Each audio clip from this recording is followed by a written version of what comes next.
It's gloomy and raining today, and that makes me so happy because we haven't had rain all summer, and there's something about painting on a rainy day that is just perfection. So let's paint a rainy day landscape. Grab your watercolors and give them a good spritz. We're also going to need a piece of paper towel for this, but we're going to start by mixing up a muted blue color. It's a rainy day. It's not bright and blue. So start by putting some water in one of the wells, and then you're going to mix up a blue color, something like this. Then wash your brush, and we're going to mute the color by adding in a little bit of orange. Put a little bit in the tip of your brush and then mix it into that blue. Notice that it got a little stormier. Just add in a little of that orange at a time until you get to kind of a stormy blue color. Something like that. We need to prepare. We're going to take our paper towel, we're going to scrunch it up, and we're going to tear it. Then fill up your brush, and on the page, put that color till about halfway down, then wash your brush, and then soften it down to the bottom of the page with just water. Then we want to move quick here. While things are still wet, take the ripped side of the paper towel,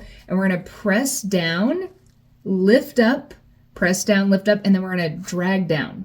We're making a bit of a rain burst. As the paper towel gets saturated, you can rip off a little bit more and crumple it back up again and do that some more. Then we need to let this dry or make it dry. Once it's dry, I'm going to put a little water in my brush, and I'm going to add in just a bit more of that orange to make it a little more gray, something a little like this. And along the bottom of that downpour we just made, we're going to make some mountain shapes. And then wash our brush, and with water, pull it down. Again, let it dry or make it dry.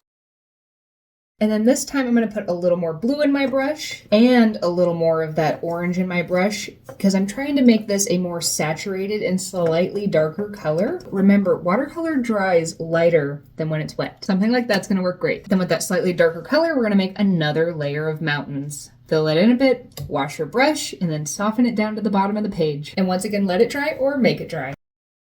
You've probably guessed it at this point, but yeah, we're going to try to make this more saturated color.